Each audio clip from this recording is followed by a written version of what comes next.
Hello guys, yan po si Ee, tulog, sarap ng tulog niya. Tapos guys, at yung mga kuya niya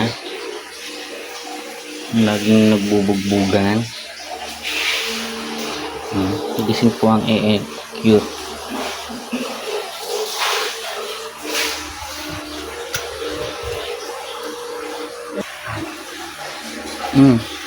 Balik na siya. Hinahanap niya yung mami niya. Ayan guys.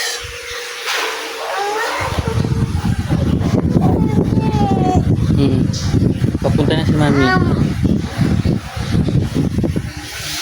Diba? Tingnan siya.